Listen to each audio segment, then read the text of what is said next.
Hey everyone, Aslah here. So I've been using the 14-inch MacBook Pro for little over a month now, and in my initial review I said that this was my first ever M1 Mac experience. So the reason I'm doing this follow-up review is to share what has been my experience so far and the reason why I switched to this 16-inch. Initially from work I was supposed to get the 16-inch MacBook Pro, but at that time they didn't have anything in stock and they gave me the 14-inch, and I was happy to test it out, and I thought maybe I don't need a 16-inch after all. I would be just happy with the 14-inch, but I was wrong. Let's start with the design. So I really like the design of these generation MacBooks. It looks really well built compared to the previous Macs. On the bottom there are these chunky feet now, which helps it lift off the ground so it doesn't block the ventilation on the side. This is the reason that it doesn't get too hot compared to the previous Intel Macs. So now that the touch bar has completely gone, I'm a huge fan of the keyboard and trackpad situation on this. The keyboard feels a bit different compared to the previous Macs. It has a distinct sound now and it's an absolute joy to type on.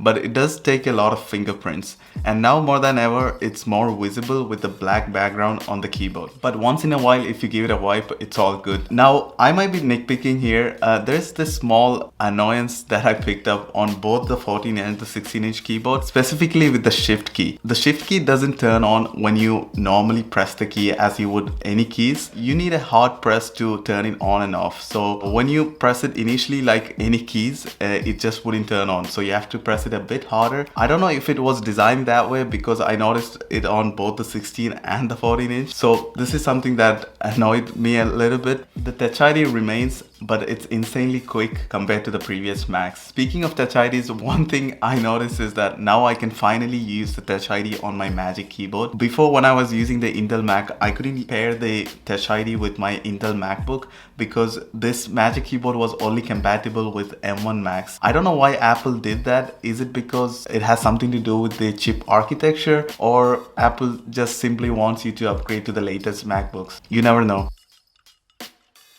The biggest change for my workflow has been the ports, mainly the SD card reader.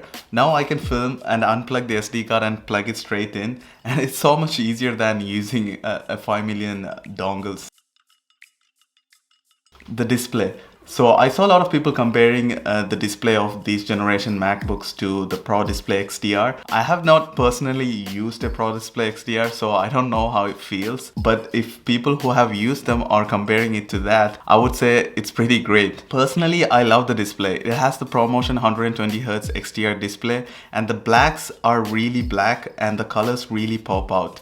With the higher refresh rate, all the animations are really smooth. That's something you will notice on a day-to-day. So now this might be another thing that I'm nitpicking. I looked up online if anyone else has this issue with their displays. One thing I noticed is that on a specific point on your display, there is this small bleed when you're switching or when you're swiping between the desktops. Initially I thought it happens when you plug it into an external display, but it's not. It also happens on the MacBook. So when you swipe between the desktop, there is this lag or this bleed. I don't know how to describe it.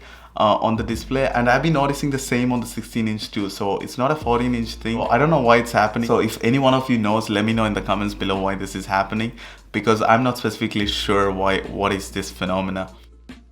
The webcam has also been updated to 1080p. This is something you would notice on a day-to-day when you jump on your Zoom and WebEx calls.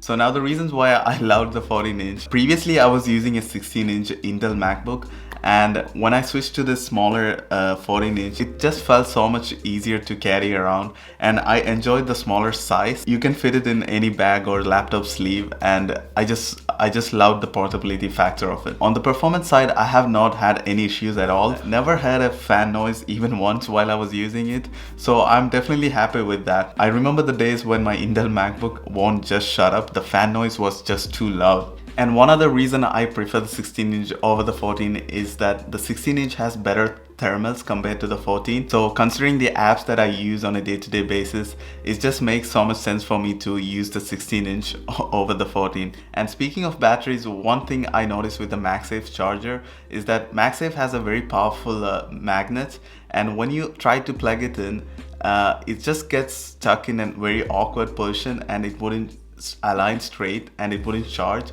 So you have to plug and unplug it in a couple of times to get it aligned straight.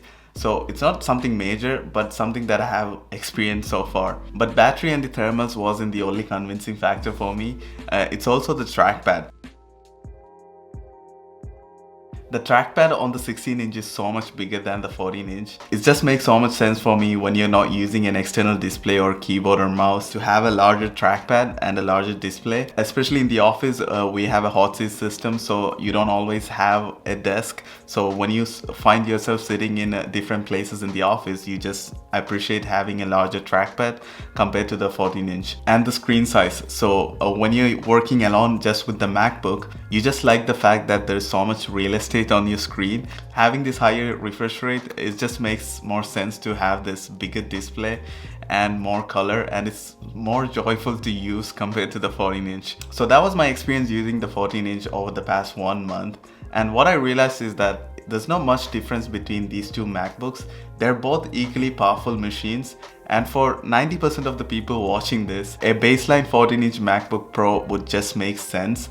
Unless of course you know what your needs are and you think a higher spec would serve your needs. Of course then you can go for the bigger and better ones. So that being said, 90% of the people watching my channel are not subscribed yet. Maybe I should up my game. If you don't think so, like and subscribe, and if you have been, thanks for watching. I'll talk to you all next week. Cheers.